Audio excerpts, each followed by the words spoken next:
Welcome to రాజనీతి.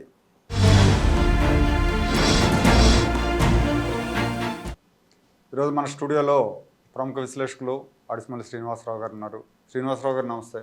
నమస్కారం అండి. శ్రీనివాసరావు గారు, నిన్న ముఖ్యమంత్రి గారు ఆయన కోటరీతో ఒక సమావేశం పెట్టుకున్నారు. ఆ సమావేశం కోటరీ అంటే ఇంకా సజ్జల రామకృష్ణారెడ్డి, ధనంజయ రెడ్డి వీళ్ళతో. ఎన్నికలు మామూలుగా అయితే లాస్ట్ పోయిన టర్మ్లో 2019లో ఏప్రిల్ 11 జరిగినాయి ఆంధ్రప్రదేశ్లో. ఈసారి 4వ విడతలో మే 13వ తారీఖు జరుగుతున్నాయి. ఒక నెల అవతలకు వాయిదా పడ్డాయి. అయితే ఈ ఎన్నికలు వాయిదా పడటం మన మంచికే, దీనివల్ల మనకే మంచిది అవుతుందని చెప్పి ముఖ్యమంత్రి వ్యాఖ్యానించారంట. అది పత్రికల్లో వచ్చింది. ఈ ఎన్నికలు వాయిదా పడటం ఎవరికి మంచిది? అంటే మేకపోతు గాంభీర్యం అంటారండి దాన్ని. మామూలుగా అయితే అంటే నేను సాధారణంగా హుందాగా మాట్లాడలేకపోతున్నానండి. అతని చేష్టలో అతని మాటలు చూసి ఆడి ముఖం అంటారు మా ఊళ్ళో అయితే. ఇలాంటివి అన్నప్పుడు ఏం చెప్తారంటే, ఎవరిని ఇలాగే దింపుడు కళ్ళు మాస్తాడు మాట్లాడేయడం కొన్ని ఆడి ముఖం రా అంటారు మా ఊళ్ళో రోడ్డు మీద మాట్లాడుకున్నప్పుడు. మనం అలా మాట్లాడకూడదు కాబట్టి వారి ముఖం అన్నాడు. అయితే ఇప్పుడు నాకు ఇవన్నీ నేను చూసిన వార్తల్లోనూ దాన్ని నాకు ఏమనిపించిందంటే వెంటనే ఇంతకు ముందే దండుపాళెం బ్యాచ్ అని సినిమా చూశాను. అందులో పోలీసు వాళ్ళు స్ట్రిక్ట్గా ఉన్నారు, మన దొంగతనాలు అప్రమత్తంగా ఉన్నారు జనాలు, మన దొంగతనాలు అంత ఈజీ కాదు అని చెప్పుకుంటారు ఆ ముఠా వాళ్ళు. అందులో ఆ ముఠా లీడర్ ఏమంటాడంటే, పర్లేదు మన కార్యక్రమాలు మనం మామూలుగా చేయొచ్చు, ధైర్యంగా ఉండండి, మన దొంగతనాలకి ఏం అడ్డు ఉండదు అని చెప్తాడు, అనునయిస్తాడు వాళ్ళందరికీ. వాళ్ళు భయపడుతుంటే అలా అనిపించింది నాకు మీటింగ్ చూస్తే. దండుపాలెం బ్యాచ్ గ్యాంగ్ అంతే కదా, వీళ్ళు దండుపాలెం బ్యాచ్ అండి. వాళ్ళు రాష్ట్రాన్ని పరిపాలించడం, లేకపోతే ప్రజలు మ్యాండేట్ ఇచ్చారు, అందంగా ప్రజలు గౌరవించారు మనల్ని, మనం కూడా తిరిగి గౌరవించాలి, వాళ్ళని గుర్తించాలి, బాధ్యతగా ఉండాలి, వాళ్ళ భవిష్యత్తు గురించి మనం ఆలోచించాలి, మనకింత మ్యాండేట్ ఇచ్చి మన పెత్తనాన్ని వాళ్ళు ఒప్పుకున్నారో, మనం అంత దొంగోళ్ళు అయినా కానీ అని ఇంకా ప్రేమ పెరగాలి ప్రజల మీద, ప్రతిపక్షాల మీద, సాధారణ ప్రజల మీద, ఉద్యోగస్తుల మీద, ఆఖరికి వాళ్ళ సొంత పార్టీ మీద కూడా దాష్టీకం, దుర్మార్గం, దౌర్జన్యం చేస్తుంటే అసలు ఏ రకంగా వాళ్ళు దింపుడు కళ్ళు వాసి కూడా ఉండదు వాళ్ళకి. దింపుడు కళ్ళు వాసి అంటే తెలుసా, ఒక మృతదేహాన్ని 3 సార్లు దింపుతారు, ఎందుకైనా మంచిదని, కవక్కలు వేసి కూర్చుంటాడేమో అని మన హిందూ ధర్మం ప్రకారం నమ్మకం. అంటే అలా జరిగిన కూడా ఇన్సిడెంట్లు ఉన్నాయి. కట్టెల గాడి తీసుకెళ్ళిపోయిన వాళ్ళు కూడా లేచి కూర్చుని బతికిన వాళ్ళు ఉన్నారు. అది దాన్ని దింపుడు కళ్ళం ఆశ అంటారు దాన్ని. అలాగా ఇతను ఆశ అలాగ ఉంది. వాళ్ళని అనునయించడానికనే వాళ్ళు కాడి బారేయకుండా, భయపడకుండా, మొత్తానికి ముందే చేతులు ఎత్తేయకుండా వాళ్ళని కొంచెం ధైర్యం చెప్పడం అన్నమాట. అయితే ఇప్పుడు ఈయన సిద్ధం సభలని శ్రీకాకుళం నుంచి ఏదో టూర్ ఏదో పెట్టుకున్నాడు, బస్సు యాత్ర ఏదో. అవును.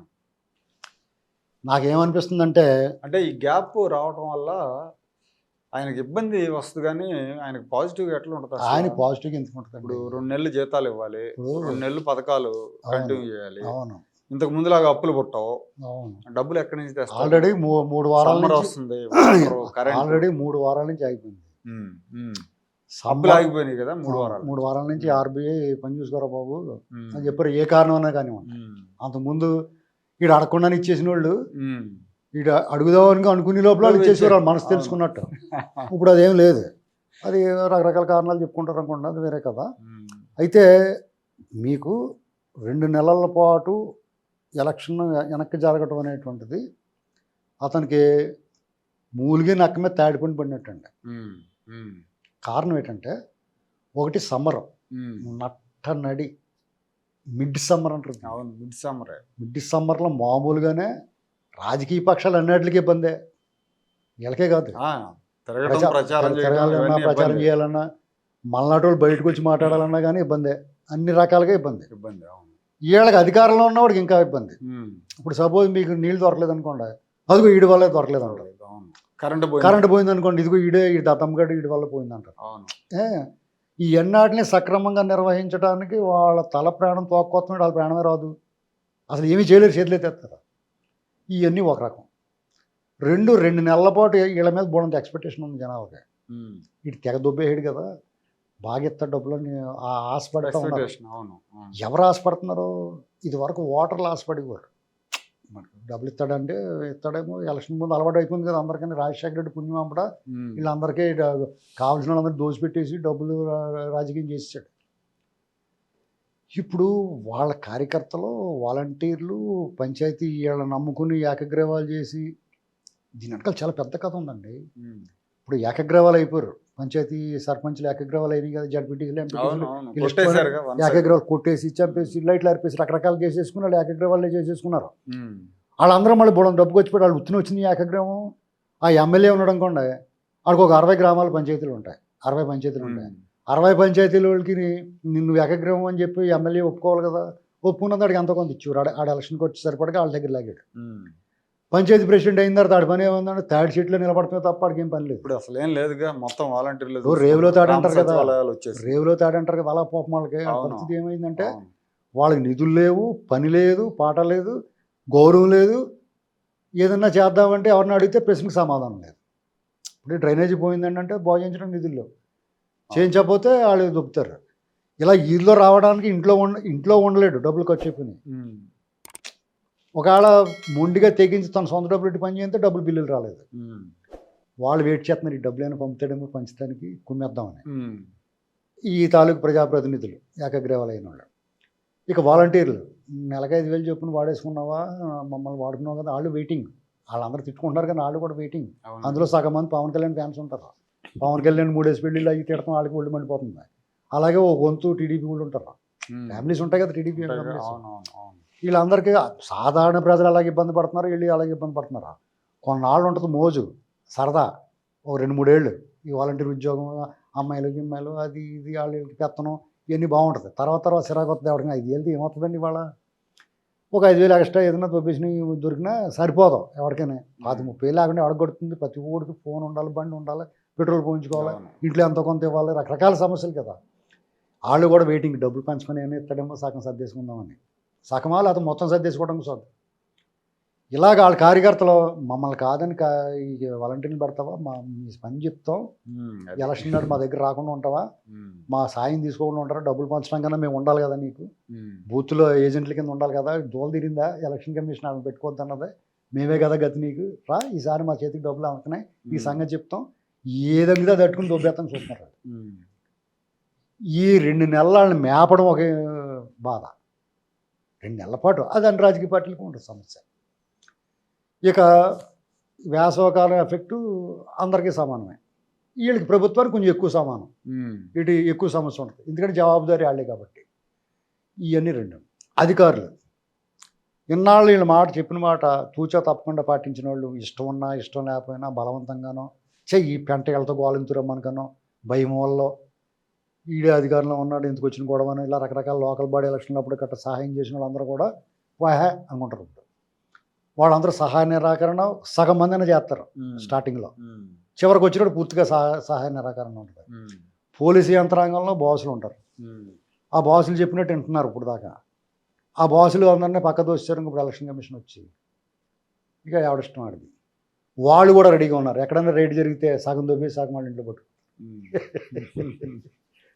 ఇప్పుడు ఒక వాలంటీర్ చెప్తాడు అక్కడ ఉన్న డబ్బు అని చెప్తాడు, ఎస్ఐ గారితో మాట్లాడేసుకుంటారు డీల్. ఆ ఎస్ఐ సిఐ గారు వీళ్ళందరూ ఉంటారు కదా, వాళ్ళందరితో మాట్లాడేసుకున్నప్పుడు పలానా వాళ్ళ దగ్గర ఉందని డబ్బు అని చెప్తారు. వీళ్ళు రేట్ చేస్తారు, సగమేమో వీళ్ళు అట్టుపోతారు, సగమేమో వాళ్ళు తీసుకుంటారు, కొంచెం చూపిస్తారు ఇదిగో పట్టుకున్నాం. ఈ 2 నెలల్లో అతను గండాలమే గండాలు. ఇప్పుడు యుగానికి ఒకటన్న సినిమా వచ్చింది, 7 గండాలు దాటాలి అందులో ఆ చోళరాజుల దగ్గరికి వెళ్ళడానికి. అలాగే వీళ్ళు ఇన్ని గండాలు పంచాయతీ సర్పంచుల్ని, జడ్పీటీసీలని, వాలంటీర్లని, కార్యకర్తలని, ద్వితీయ తృతీయ శ్రేణి నాయకుల్ని ఇన్ని గండాలు దాటికొస్తే యాసంకాలం గండం ఒకటి ఉంటుంది.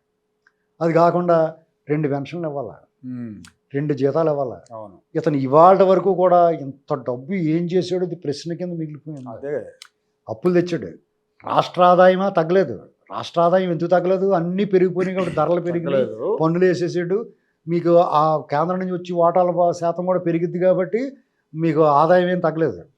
పైగా వీళ్ళు అప్పులు తెచ్చిన డబ్బులు ఇవన్నీ సగం 3 వంతులు దొబ్బేసి ఒక వంతు పథకాలను అది అనేది ఏదో పప్పం గడిపేసాడు. ఇప్పుడు పెట్టను కొట్ట పోయిలో పెట్ట కింద ఉండేది ఎప్పటికప్పుడు. ఇవన్నీ మరి దొబ్బేసి సొమ్ము మాత్రం ఎప్పటికప్పుడు ఆ వాటా తీసేసి ఇప్పుడు పాండవులకి కుంతి ఏం చేసేదంటే ఏం పట్టుకొచ్చినా సగం తీసేసి భీముడికి ఇచ్చేసి మిగతా సగం అందరికి పంచిపెట్టేది. అలాగే వీళ్ళు ఈ మద్యంలోను, ఇసుకలోను, భూముల్లోను, మట్టిలోను, మశానంలోను అన్నట్లు దొబ్బేసిన డబ్బులు సగం పట్టుకెళ్ళి వాళ్ళ దాంట్లో పాడేసుకునేవారు.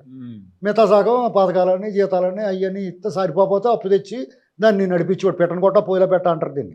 అంటే ఆడ ఆకలేసిన అనుకోండి ఒక పెట్టను కొట్టడం, దాన్ని పట్టుకొని పొయ్యిలో పెట్టి కాల్చి తింటాం. ఇది పరిస్థితి పూర్వం ఆది మానవుడిలాగా.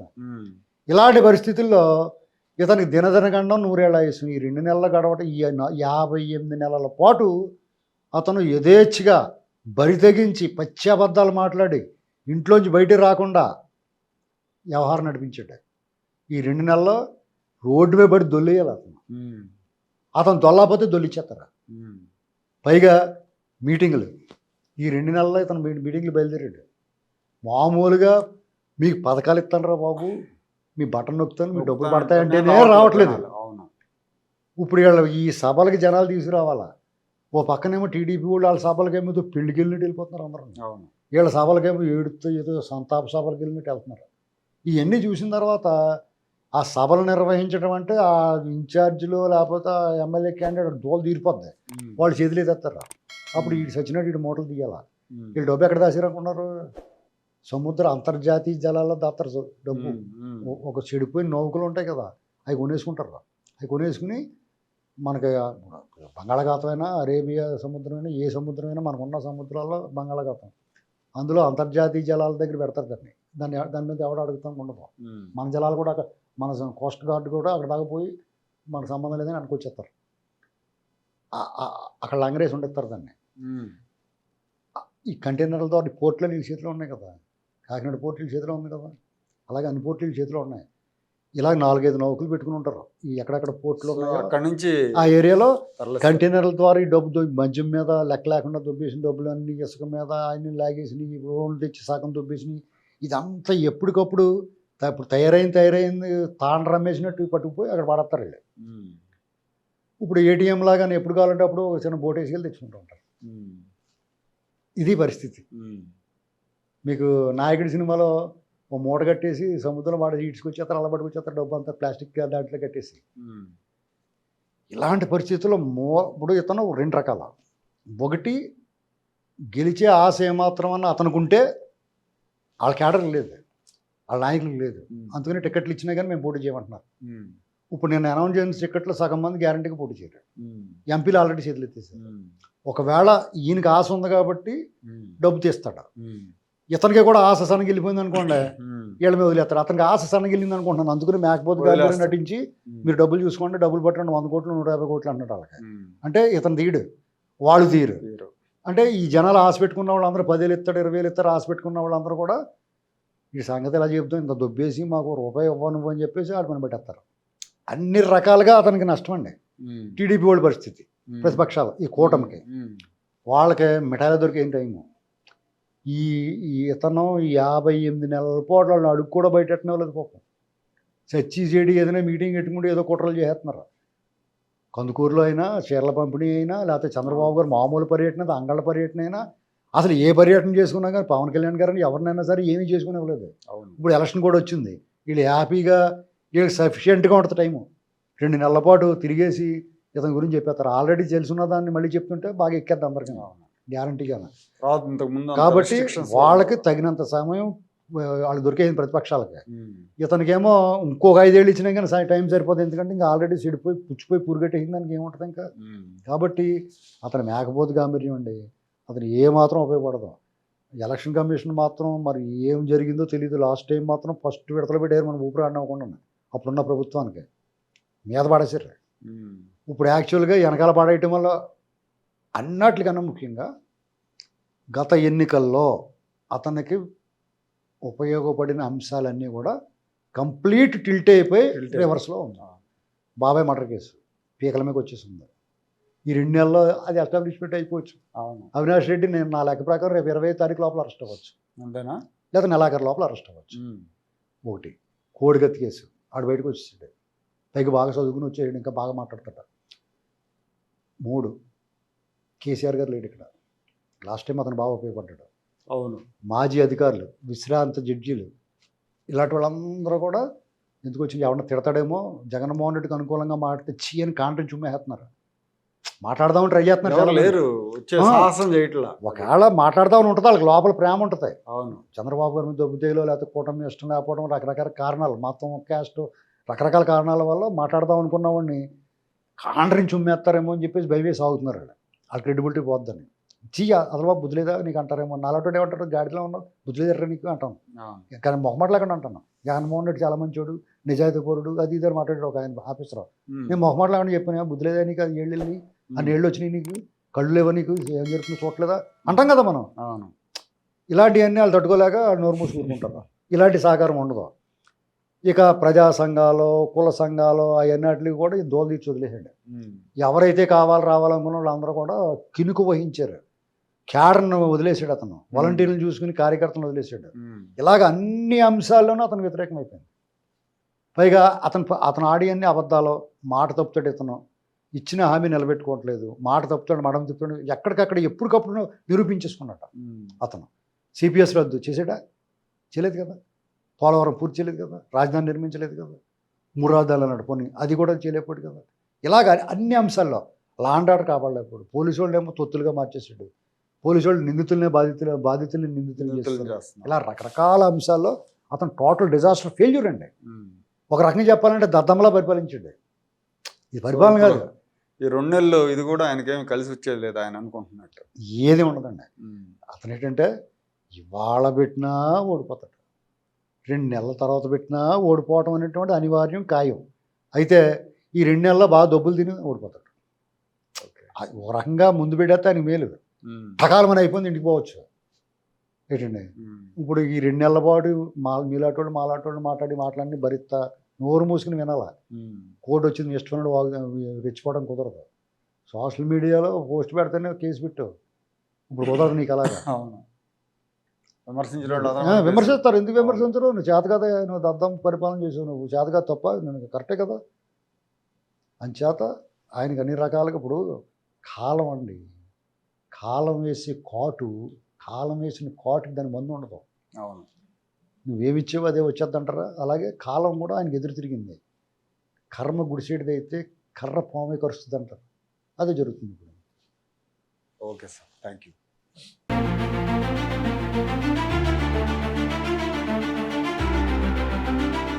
Like, share and subscribe to Rajaniti channel.